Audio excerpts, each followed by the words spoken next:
Сәлем балақай, үй жануарлармен танысайық. Менің каналыма тіркеліп, лүпіл басуды ұмытпа.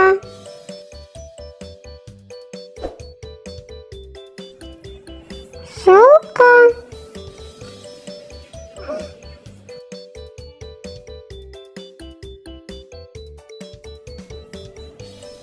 ит, тауық,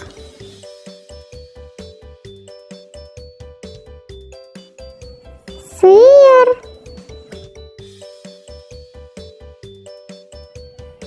мысық,